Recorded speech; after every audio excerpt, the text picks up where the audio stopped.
Hello students, कैसे हैं आप सब। उम्मीद है कि आप सभी लोग मस्त होंगे और अपने तैयारियों में व्यस्त होंगे।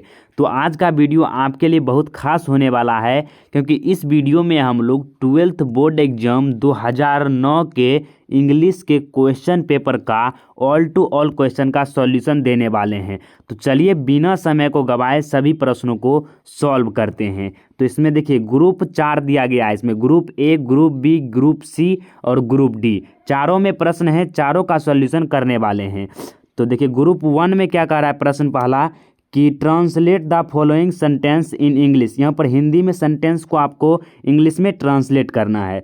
तो इसमें पहला है कि मैं गांव में रहता हूँ, इसको आपको इंग्लिश में बनाना है। तो देखिए मैं गांव में रहता हूँ, पहले यह क्या है, तो यह प्रेजेंट टेंस का उदाहरण है, सिंपल प्रेजेंट टेंस का। और उसका स्ट्रक्चर आपको पता है कि होता है सब्जेक्ट प्लस V1 या V5 प्लस ऑब्जेक्ट होता है, ये आपको बात पता है। तो इसको आप बनाइए। जैसे इसमें सब्जेक्ट मैं है तो मैं का इंग्लिश क्या होगा, आई। उसके बाद देखिए रहता हूँ, इसमें वर्ब हो जाएगा रहना, रहना का होता है लिव, तो आई लिव, आपको वर्ब देना है। उसके बाद कहाँ पर रहते हैं, तो गांव में रहते हैं, तो I live in A village. ये आपको इस तरह से इसका बना देना है, I live in A village हो जाएगा मैं गांव में रहता हूँ। तो इसका आपको ट्रांसलेट करना है इंग्लिश में, I live in A village. दोबारा लिख देते हैं ताकि आपको पूरा क्लियर हो जाए, I live in A village. उसके बाद देखिए दूसरा है कि मेरा गांव पटना से नज़दीक है। तो मेरा गांव पटना से नज़दीक है, तो मेरा गांव सब्जेक्ट हो जाएगा, तो माई हाउस, पहले माई विलेज। तो पहले आपको माई विलेज देना है। करा है पटना से नज़दीक है, तो माई विलेज इज। उसके बाद नज़दीक का होता है नियर, तो नियर दे देना है। उसके बाद नियर के साथ टू प्रीपोजिशन लगता है, तो नियर टू पटना। क्लियर है, my village is near to Patna, मेरा गांव पटना से नज़दीक है। तो इसका हो जाएगा ये इंग्लिश ट्रांसलेट। उसके बाद देखिए सी का है कि मुझे ग्रामीण जीवन बहुत पसंद है। मुझे जो है ना ग्रामीण जीवन बहुत पसंद है, तो इसका क्या हो जाएगा, आई लाइक, मुझे पसंद है। पहले इसका बनाइए, आई लाइक, क्या पसंद है, तो ग्रामीण जीवन, तो I like village life, I like village life very much, बहुत ही पसंद है तो वेरी मच। ये हो जाएगा आपका इसका अनुवाद। इस तरह से आपको बनाना है कि आई लाइक विलेज, मुझे जो है ना गांव पसंद है, ग्रामीण, आई लाइक विलेज लाइफ, मुझे ग्रामीण जीवन बहुत पसंद है, I like village life very much. तो इस तरह से आपको बना देना है। उसके बाद देखिए डी का है कि मेरे घर के पीछे जंगल है। तो पहले आप जंगल है का बनाइए, तो देयर इज ए फॉरेस्ट हो जाएगा, जंगल है, देयर इज ए फॉरेस्ट। और जगह कह रहा है मेरे घर के पीछे, तो पीछे के पीछे होता है बिहाइंड, जैसे बिहाइंड द सीन, कभी कभी आप लोग सुने होंगे वीडियो में कि बिहाइंड द सीन, उसके पीछे का सीन दिखाता है आपको, जैसे शूट हुआ। तो there is a forest behind किसके, तो मेरे घर के, तो हो जाएगा माई हाउस। इस तरह से आपको बनाना है इसको। क्लियर है, इस तरह से आपको बना देना है। उसके बाद लास्ट का है कि मैं प्रतिदिन वहाँ टहलने जाता हूँ। ये भी प्रेजेंट टेंस का ही है, तो इसका बनाना है मैं, तो पहले सब्जेक्ट हो जाएगा आई, फिर जाता हूँ, तो आई गो देयर, मैं वहाँ जाता हूँ का बनाइए, आई गो देयर, मैं वहाँ जाता हूँ किस लिए, तो टहलने के लिए, आई गो देयर। उसके बाद डेली, प्रतिदिन जाता है, तो I go there daily for walk, टहलने के लिए। इसका यही सेंस बनता है कि मैं प्रतिदिन वहाँ टहलने के लिए जाता हूँ, टहलने जाता हूँ, तो I go there daily for walk, for a walk यहाँ पर दे दीजिए। ये हो जाएगा आपका इसका ट्रांसलेशन। इस तरह से क्लियर हो गया आपका पूरा ट्रांसलेशन। उसके बाद देखिए दूसरा जो है यह बहुत ही अच्छा है, और ये जो है ना बहुत बार पूछा भी जाता है। यहाँ पर जो है ना इसे आपको हम अच्छे तरीके से समझा देंगे, ताकि जो ये 7 नंबर में या 5 नंबर में आप पूछा जाता होगा, ये क्लियर हो जाएगा कि आपको है कि make a precis of the following passage given a suitable title, मतलब इसका एक जो है ना सूटेबल शीर्षक बताना है इस इतना बड़ा पैसेज का, और इसे संक्षेप में आपको लिखना है। तो कोई दिक्कत नहीं है कि इसका अर्थ हम नहीं समझे तो इसको कैसे संक्षेप में इंग्लिश में लिखे, सब कुछ जो है ना आसान हो जाएगा। पहले आपको इसको पढ़ना है, थोड़ा सा भी तो समझ जाइएगा कि ये कहना क्या चाह रहा है। तो देखिए, when we speak of the freedom of press we usually mean freedom in a very technical and restricted sense, namely freedom from direction of censorship by the government. In this respect, the British press is under ordinary condition।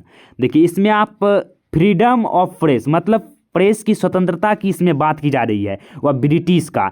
तो इसका अगर आप एक suitable शीर्षक देना चाहिए तो शीर्षक तो यही हो जाएगा इसका जो टाइटल है, टाइटल तो यही हो जाएगा कि फ्रीडम ऑफ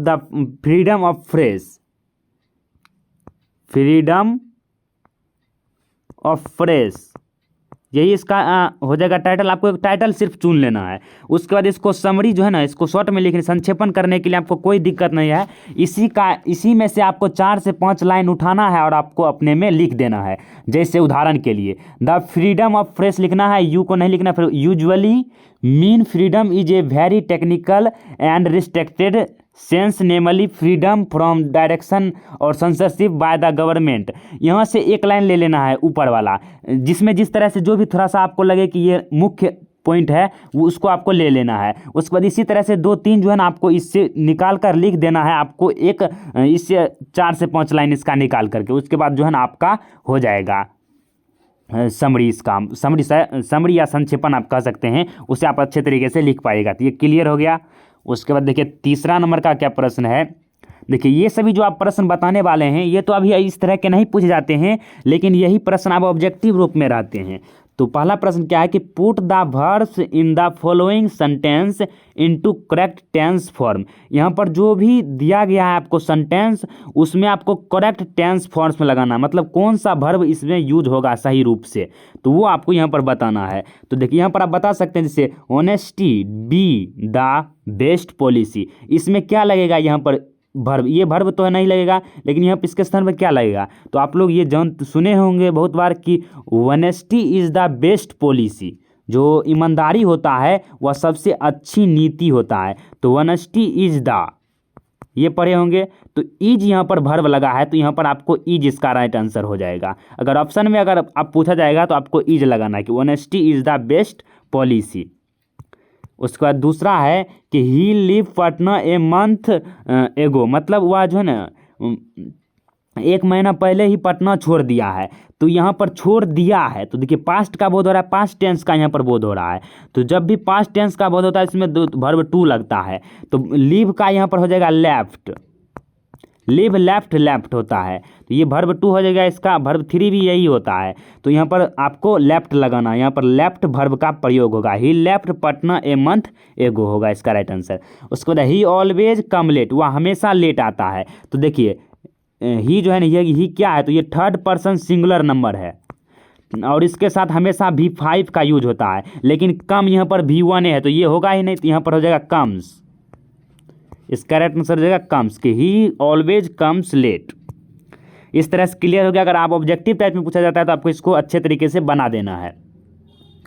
उसके बाद देखिए नेक्स्ट है, उसके बाद है कि transform the following sentence without changing the meaning, मतलब यहाँ पर जो भी सेंटेंस दिया गया है उससे आपको चेंज किए, मतलब उसके मीनिंग को चेंज किए बिना आपको एक अलग सेंटेंस बनाना है क्वेश्चन के हिसाब से। जैसे पहला है कि he is too poor to buy this book, यहाँ पर रिमूव टू का प्रयोग करना, रिमूव टू लगाना है। तो इसमें रिमूव टू यह होता है, इसका अर्थ हुआ कि वह इतना गरीब है कि किताब नहीं खरीद सकता। तो यहाँ पर टू को हटाकर आपको दूसरे को जोड़ना है और अर्थ भी सेम ही रहना चाहिए।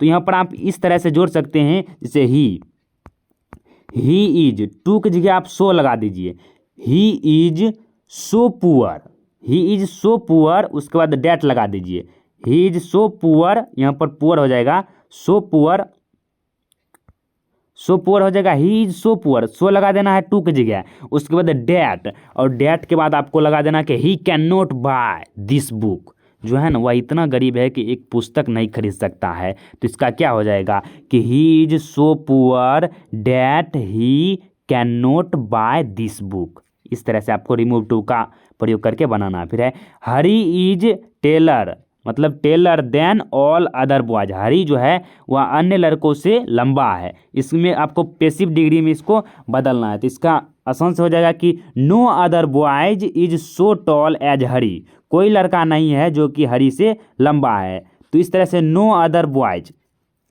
यहाँ पर लिख देते हैं थोड़ा सा कि नो अदर बॉयज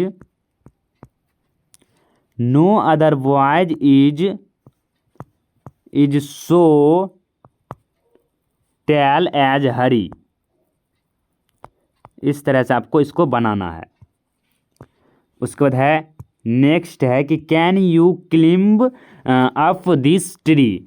तो इसको आपको एसर्टिव में बनाना है, चेंज करना है, इनटू एसर्टिव का प्रयोग करना है। तो इसका आपका हो जाएगा बहुत ही आसान है, you can not climb up this tree. इसका राइट आंसर हो जाएगा क्या, यू कैन नॉट क्लिम्ब। उसके बाद हो जाएगा अप दिस ट्री। क्लियर हो गया। उसके बाद देखिए नेक्स्ट है, उसके बाद जो पांचवा है आपका कि use of the following items and phrase in sentence of your own so as the bring out their meaning clearly. जो है ना यहाँ पर फ्रेज दिया गया है जिसे आप मुहावरा कहते हैं, उसका आपको एक सेंटेंस भी बनाना है और अर्थ भी बताना है। लेकिन आप सेंटेंस तो बनाना नहीं पूछा जाता है, लेकिन अर्थ पूछा जाता है। जैसे पहला है अप्स एंड डाउन, मतलब उतार चढ़ाव। तो इसका आप एक जो है वाक्य इस प्रकार से उपयोग कर सकते हैं कि we should not be disheartened by ups and downs in our life. मतलब हमारे जीवन में जो है अप्स एंड डाउन्स आते रहते हैं, इससे हमें निराश नहीं होना चाहिए। तो इसका ये हो जाएगा। उसके बाद रेनी डे, रेनी डे मतलब होता है हैप्पी डे। इसका मतलब बरसात का दिन। तो उसका फ्रेज में इस्तेमाल होता है जैसे क्या कि रेनी डे हैप्पी डे होता है। जैसे we should make necessary arrangement for rainy day in order to avoid जो है इनकन्वेंसेंस। तो इसका अर्थ यही हुआ कि जो रेनी डे है ना, खुशियों के दिन में सभी लोग अच्छे तरीके से सभी चीज़ों का अरेंजमेंट कर रहे थे अपने ऑर्डर का। तो इस तरह से आपको इसका अर्थ समझना है। और जब इसका सिर्फ आप याद रखिएगा कि मेन अर्थ क्या होता है। रेनी डे मतलब हैप्पी डे। उसके बाद नुक एंड कॉर्नर। तो इसका होगा एवरी नुक and corner of my house is neat and clean. नुक एंड मतलब होता है क्या कि नुक कॉर्नर, कॉर्नर मतलब कोने। जो कोने हैं हमारे घर के हर एक कोने जो है वह क्लीन है, साफ है। तो इसका यही अर्थ हुआ। उसके बाद देखिए 6 नंबर का, इसके बाद बहुत सारे ऑब्जेक्टिव क्वेश्चन है, मिलान वाला प्रश्न है जो बहुत ही इंपॉर्टेंट, आपको वो सभी देखना है। फिर है कि pick out the principal clause in the following sentence. आपको प्रिंसिपल क्लॉज को इस सेंटेंस से निकालना है। तो देखिए इसका पहला क्या है कि that he will come today is certain. इसमें मुख्य क्लॉज क्या है वो आपको यहाँ पर बताना है। तो मुख्य क्लॉज के रूप में यहाँ पर हो जाएगा आपका इज सर्टेन। उसके बाद I know who he is. तो इसमें आई नो जो है वो आपका प्रिंसिपल क्लॉज हो जाएंगे। उसके बाद है कि walk carefully लेस्ट you should fall. तो यहाँ पर जो वॉक केयरफुली है यह हो जाएगा आपका क्या हो जाएगा, प्रिंसिपल फ्रेज हो जाएंगे। उसके बाद देखिए नेक्स्ट है, उसके बाद जो 7 नंबर का प्रश्न है ये बहुत ही आसान प्रश्न है कि read carefully the passage given value and answer the question that follow. यहाँ पर जो है ना एक आपको पैसेज दिया गया है, इसे आपको केयरफुली तरीके से पढ़ना है और उसके बाद इसके जो क्वेश्चन दिए गए हैं उसको आपको आंसर बनाना है, इसी से लिखना है। देखिए इसमें क्या है कि most of the people who appear most often in history books are great conquerors and generals, strangely enough the people who really help civilization forward। तो ये में इस तरह से आपको इसको पढ़ना है। उसके बाद जो है ना इससे क्वेश्चन रिलेटेड होंगे, इसको आपको सॉल्यूशन कर लेना। ये आसान ही है, आप खुद से भी कर सकते हैं। ये बताने की कोई आवश्यकता नहीं। यहाँ पर देखिए कितने 4 प्रश्न दिए गए हैं, आपको ये चारों प्रश्न को बनाना है। क्लियर है। उसके बाद देखिए 8 नंबर का भी प्रश्न है कि राइट एन एसे अबाउट 100 या 150 वर्ड्स में आपको लिखना है ऐसे। तो ये भी आपको हम बता चुके हैं कि ऐसे किस प्रकार से लिखा जाता है, आपको खुद से ये तैयार करना है। ये लॉन्ग क्वेश्चन के अंतर्गत 10 नंबर में आ गए। उसके बाद नेक्स्ट है कि change the following sentence into passive voice. आपको पैसिव वॉइस में बनाना, ये सभी एक्टिव वॉइस में दिए गए हैं, इनका आपको पैसिव वॉइस करना है। तो चलिए अच्छे तरीके से इसे समझते हैं और इसका पैसिव वॉइस बनाते हैं। तो पहला है आपका कि दे नेवर हेल्प्ड मी। तो इसमें जो पैसिव वॉइस बनाने वक्त हम क्या करते हैं, जो एक्टिव वॉइस के ऑब्जेक्टिव केस होते हैं, ऑब्जेक्ट होते हैं, उनको हम सब्जेक्ट बनाते हैं। तो मी का क्या हो जाएगा, आई हो जाएगा।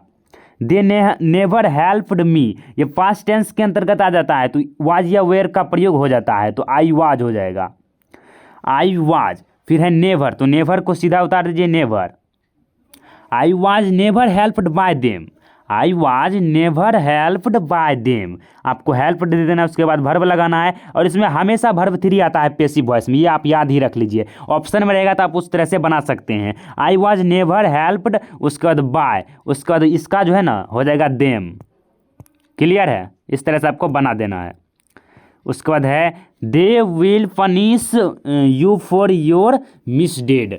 तो इसका जो आपको बनाना है, इसका हो जाएगा पहले यू, तो चेंज होगा ही नहीं, तो you will be punished, you will be punished. Punish का इसमें वर्ब 3 क्या हो जाता है, punished. You will be punished by them for your misdeeded, by them. उसके बाद आपको बनाना है by them for your misdeeded. आपको यहाँ पर मिसडेडेड लिख देना है। क्लियर है, इस प्रकार से आप देख लीजिए, हो जाएगा इसका। उसके बाद तीसरा है कि आई हैव ऑलवेज हेल्प्ड हरी, जो है इसका जो आपको बनाना है, तो इसका देखिए ऑब्जेक्ट क्या है, हरी है, तो हरी आपको पहले कर देना है, हरी हेल्प्ड। इसमें भी वाज वेयर लग जाएगा, क्योंकि वर्ब 2 है तो वाज वेयर लग जाएगा। Hari was always been helped by me, Hari was always, Hari was always been helped, उसके बाद बाय, उसके बाद क्या हो जाएगा, बाय मी, आई का मी हो जाता है, बाय मी। क्लियर है, ये सभी अगर आपको ऑब्जेक्टिव में रहता है तो आपको पैसिव वॉइस में हमेशा वर्ब 3 आपको देखना है। उसके बाद जो इसका ऑब्जेक्ट है वो उसमें सब्जेक्ट होना चाहिए। इस तरह से आप टिक लगा सकते हैं, ये बनाने वाला था। उसको बाद fill in the blanks with suitable modal exclamatory verbs, जो यहाँ पर जो सूटेबल मॉडल एक्सक्लेमेटरी वर्ब्स होगा उसी को यहाँ भरना। जैसे we dash love our country, तो we should love our country, इसमें शुड भरा जाएगा। क्लियर है। उसके बाद I dash hire a taxi, तो इसका हो जाएगा आई मस्ट, इसमें मस्ट का प्रयोग होगा। इसमें किसका प्रयोग होगा, I must higher a taxi. उसके बाद है ही डैश कम टूडे, ही डैश कम टूडे, तो ही विल कम टूडे, इसमें विल लग जाएगा। इसमें क्या लग जाएगा, इसमें विल लग जाएगा। क्लियर है। उसके बाद देखिए 11 नंबर का प्रश्न है कि turn the following sentence into indirect speech, indirect speech में बदलना है। तो देखिए the teacher said the earth moves round the sun. तो देखिए इसमें पहले क्या करते हैं हम लोग, जो ये कॉमा है इसको हटाकर हम लोग डैट देते हैं। तो इसमें आपको क्या लिखना है, द टीचर सेड के बाद आपको डैट देना है, और जाके बाद में कोई चेंज होने वाला ही नहीं है, क्योंकि यूनिवर्सल ट्रूथ है कि पृथ्वी सन के चारों ओर तरफ मूव करता है, चक्कर लगाता है। तो इसमें आपको चेंज नहीं करना होगा। The teacher said that the earth moves round the sun, ये हो जाएगा इसका राइट आंसर इनडायरेक्ट स्पीच में। उसके बाद नेक्स्ट है कि she said I have bought a beautiful pen, तो इसमें क्या हो जाएगा, सी सेड ये हो जाएगा। देखिए यहाँ पर क्या हो जाएगा इसका, सी सेड, फिर है I have bought a beautiful pen, तो सी सेड डैट लगाना है। उसके बाद डैट तो लगेगा ही इसमें, सी सेड डैट। उसके बाद इसमें जो है ना, जो रिपोर्टिंग वर्ब है उसमें थर्ड पर्सन आ गया, तो सी चेंज नहीं होगा, तो सी ही रहेगा। तो she said that she had bought she had bought a beautiful pen, उसके बाद ब्यूटीफुल पेन तो देना ही है, ब्यूटीफुल पेन, क्लियर है। उसके बाद है Hari said to me can you sing this song. तो देखिए जब भी इसमें दिस रहता है तो वो डेट में बदलता है, ये तो आपको ऑप्शन में देखकर एक एक क्लू मिल गया कि इस तरह से बना सकते हैं। उसके बाद हरी से सेड टू, इसमें पूछ रहा है तो हरी क्या हो जाएगा, Hari asked, Hari asked me, Hari asked me if you, if sorry यहाँ पर हो जाएगा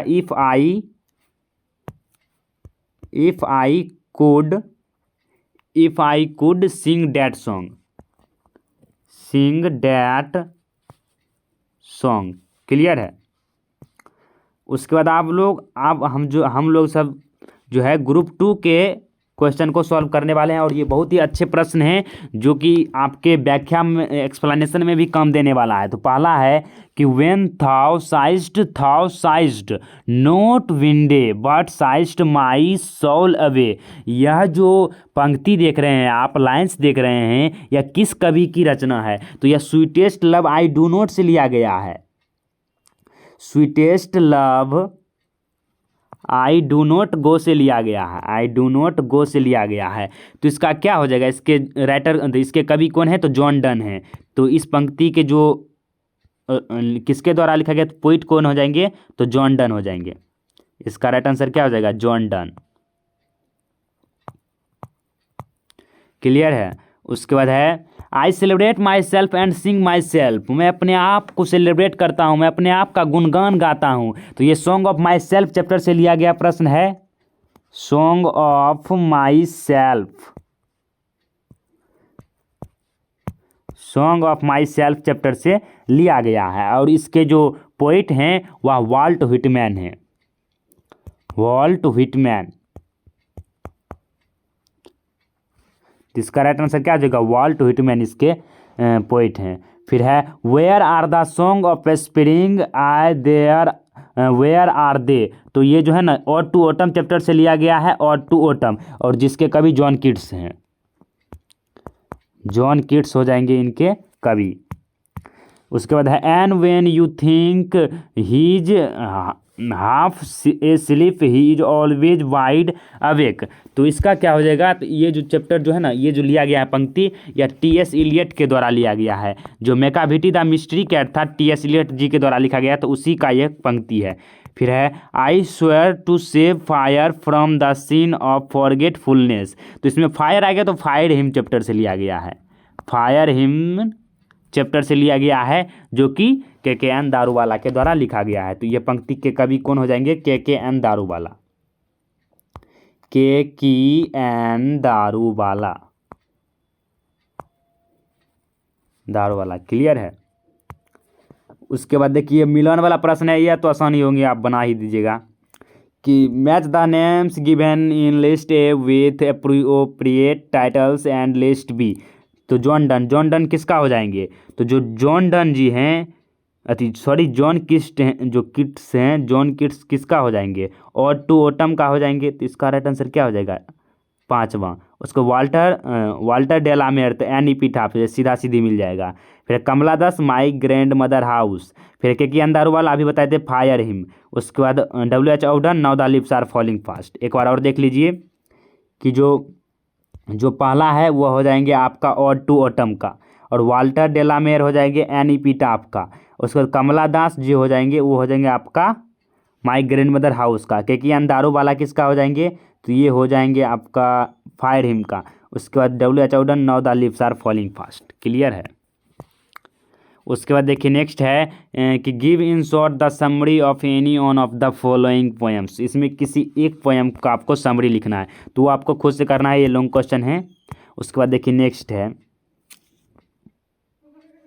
उसके बाद नेक्स्ट जो है ना ग्रुप सी में हम लोग प्रवेश कर चुके हैं। तो इसमें है कि name the author's of following pieces.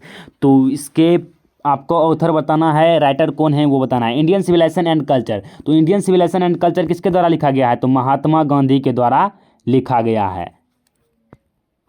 इसका क्या हो जाएगा? महात्मा गांधी, क्लियर है। उसके बाद ए पिंच ऑफ स्नफ, तो एक चुटकी खैनी, तो यह मनोहर मालगोनकर के द्वारा लिखा गया है। उसके बाद है द अर्थ जो है ना H.E. बीट्स के द्वारा लिखा गया है, H.E. बीट्स। उसके बाद है complete the following sentence on the basis of your textual reading, जो आपने किताब में पढ़ा है उसी के आधार पर यहाँ पर प्रश्न है कि सेबई वाज पोसन नेचुरली इंटरेस्टेड इन, जो है ना वह उसका जो किसके लिए वह उत्सुक रहता था, इंटरेस्टेड रहता था, तो वह कलेक्टिंग गॉड को कलेक्ट करने के लिए वह हमेशा उत्सुक रहता था, कलेक्टिंग गॉड। उसके बाद है सेबई वाज डैश ईयर्स ओल्ड, तो वह 12 साल का था, तो यहाँ पर क्या हो जाएगा 12 ईयर्स ओल्ड। क्लियर है। उसके बाद देखिए नेक्स्ट है, इसमें भी आपको जो है ना समरी ही लिखना है किसी एक पर। क्लियर है। उसके बाद देखिए डी का है, इस डी में आपको बनाना है, तो इसमें प्रश्न कह रहा है कि right the names of 5 Indians writers in English and also mention on poem of literary work of each of them. मतलब जो है ना 5 ऐसे इंडियंस राइटर्स के बारे में लिखना है, इंग्लिश राइटर्स, जिसके आपको यहाँ पर वर्क भी देना है, रचना भी देना है। तो दे सकते हैं आप अच्छे तरीके से स्टोरी ऑफ इंग्लिश पढ़े होंगे। तो पहला क्या हो जाएगा आर के नारायण। तो आर के नारायण के द्वारा द गाइड लिखा गया है। इसी से बता देते हैं, इसी में से 2-3 बता देते हैं। जो आर के नारायण है वह इंडियंस आप कह सकते हैं, इंडियंस राइटर हैं, जो है इंडियंस राइटर हैं, और जाके ये हो जाएंगे इसका गाइड, द गाइड। उसके बाद आप देख सकते हैं मुल्क राज आनंद के द्वारा भी अनटचेबल हो गया, कूली हो गया, ये सभी उसके ही रचना है। और उसके बाद देख सकते हैं राजा रॉय, जो राजा रॉय हैं वो भी इंडियंस ही राइटर हैं, तो उसका हो जाएगा the serpent and the rope. उसके बाद मनोहर मालगोनकर हो जाएगा ए बेंड इन द गंगेज। उसके बाद रविन्द्रनाथ टैगोर, ये इंडिया का ही हैं, जो जिसकी एक रचना है गीतांजलि, प्रमुख रचना। तो इस तरह से ऊपर वाला प्रश्न को इसमें क्लियर करा दिए। उसके बाद दूसरा में और में ये 19 नंबर का है कि match the names given A list A and जो है ना विथ लिस्ट बी। तो लिस्ट ए और लिस्ट बी को आपको मैच करना है। तो पहला है आर्म्स एंड द मैन। उसके बाद मैकबेथ, तो मैकबेथ जो है ना वह विलियम शेक्सपियर के द्वारा लिखा गया। मैकबेथ, ओथेलो जो है ना ये सभी विलियम शेक्सपियर के द्वारा लिखा गया है। फिर अनटचेबल अभी बताए थे मुल्क राज आनंद के द्वारा लिखा गया है। द गाइड आर के नारायण के द्वारा लिखा गया। ए पैसेज ऑफ इंडिया जो है ना ए पैसेज टू इंडिया। उसके बाद देखिए उसके बाद जो है आपका आर्म्स एंड द मैन हो जाएंगे GB शॉ के द्वारा, और a passage of India EM foster के द्वारा हो जाएंगे। क्लियर है। मैकबेथ किसका बताया तो विलियम शेक्सपियर का। उसके बाद अनटचेबल मुल्क राज आनंद का, द गाइड आर के नारायण का। क्लियर है। उसके बाद ग्लोबल इंग्लिश का आपको यहाँ पर एक शॉर्ट नोट्स बनाना है। ये सभी प्रश्न थे। तो कुल मिलाकर आपका पूरे जो है ना 2009 के इंग्लिश के क्वेश्चन पेपर का सॉल्यूशन कंप्लीट हो गया। आशा है कि आपको पूरा समझ में आया होगा। मिलते हैं नेक्स्ट ईयर के क्वेश्चन पेपर के सॉल्यूशन के साथ। अगर आप लोग अभी तक इस चैनल से नहीं जुड़े हैं तो जुड़ जाइए, क्योंकि आगे बहुत कुछ आने वाला है आपके लिए। तो प्लीज़ आप चैनल को सब्सक्राइब कर लीजिए, क्योंकि इस तरह का कंटेंट आपको यहाँ पर मिलता है और हमेशा मिलता रहेगा। तो मिलते हैं अगली वीडियो में, तब तक के लिए जय हिंद, जय भारत।